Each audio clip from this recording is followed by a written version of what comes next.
Gorakhpur super news में आपका स्वागत है।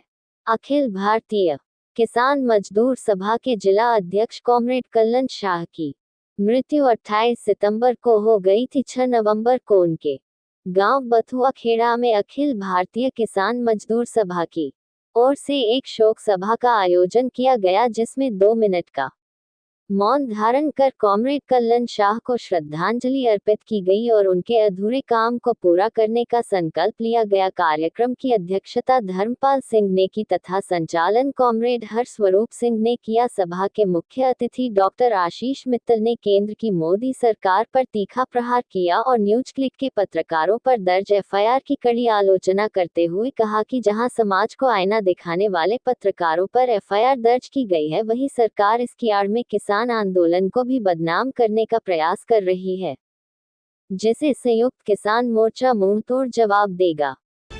अखिल भारतीय किसान मजदूर सभा के राष्ट्रीय महासचिव डॉक्टर आशीष मित्तल जी, जो हमारे मुख्य अतिथि भी है, और यहाँ पर मौजूद सभी ग्रामीण और कार्यकर्ता, हमारी महिला साथियों, आज हम उस आदमी की शोक सभा मना रहे हैं कि जिसने पूरे इलाके को जगाने और जुल्म के खिलाफ लड़ने के लिए इस इलाके को खड़ा किया और लड़ते लड़ते अपनी जान इस आंदोलन में दे दी। कितना आंदोलन करे हैं, कितना संघर्ष किया है, कितने पुलिस वालों से लोहा लिया है, इसकी कोई गिनती नहीं है। ये क्षेत्र की जनता भी जानती है। तो साथियों, कॉमरेड कल्लन शाह जिस ईमानदारी से जनता की, किसान की, मजदूर की लड़ाई लड़ते रहे और आज के सीट से चले गए हैं, तो उन्हें सच्ची श्रद्धांजलि वही होगी कि आज आप ये संकल्प लें कि पूरे इलाके में लोगों को तैयार करेंगे, संगठन से जोड़ेंगे और जो कल्लन शाह ने काम अधूरा छोड़ा है उस काम को आगे बढ़ाएंगे, मजबूती से लड़ेंगे।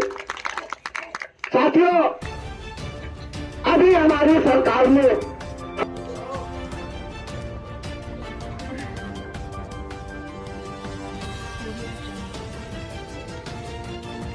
इंकलाब जिंदाबाद, जिंदाबाद जिंदाबाद, इंकलाब जिंदाबाद, जिंदाबाद जिंदाबाद, जनवादी क्रांति जिंदाबाद, जिंदाबाद जिंदाबाद। कल्लन शाह अमर रहे। ये न्यूज क्लिक में विदेशों से पैसा आ रहा है। ये न्यूज क्लिक क्या है? ये एक ऑनलाइन पोर्टल है, ये एक ऑनलाइन अखबार है।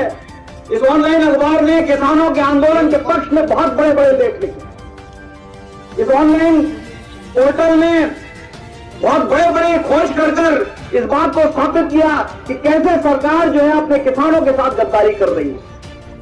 इस पोर्टल ने इस बात की खोज करके बताया कि बड़े बड़े अखबार जो किसानों के पक्ष में नहीं लिख रहे हैं, वो इसलिए नहीं लिख रहे हैं क्योंकि वो कॉर्पोरेट के पक्ष में हैं।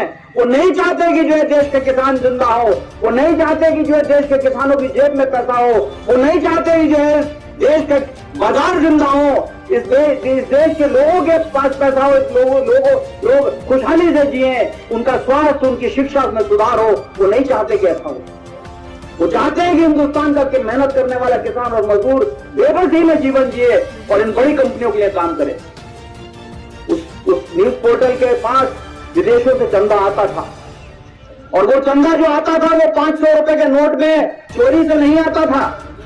वो डॉलर के रूप में रिजर्व बैंक के पास आता था, और रिजर्व बैंक के रुपए के रूप में उनके पास ये ट्रांसफर होता था। वो नंबर 1 का पैसा था, उसका पूरा खाता सरकार के पास है। उसमें कोई चोरी नहीं थी, क्योंकि कोई चोरी का आरोप रिजर्व बैंक ने आज तक उस न्यूज के ऊपर नहीं लगाया। लेकिन क्योंकि सरकार जो है चाहती थी कि जो रिपोर्ट कर रहा है, जो जनता के पक्ष में लिख रहा है, उसको नाप दिया जाए, तो न्यूज क्लिक के ऊपर उन्होंने जो एफआईआर लिखी है उसमें उस संस्थान को आतंकवादी बताया। उसको बताया है कि ये देश की सरकार के खिलाफ आतंक फैला रहे हैं। कितने झूठ पर आधारित केस हो सकता है, इस बात को आप उससे समझ सकते हैं। और उसकी जो कहानी गढ़ी उसमें जिंदाबाद, जिंदाबाद, जिंदाबाद, कॉमरेड कल्लन शाह अमर रहे। कॉमरेड कल्लंजा को लाल सलाम। साथी तुम्हारे काम अधूरे, इंकलाब जिंदाबाद। आज के अध्यक्ष मंडल एवं यहाँ पर आए मेरे सभी नौजवान व बुजुर्ग साथियों, हमारे बीच आज एक जुझारू साथी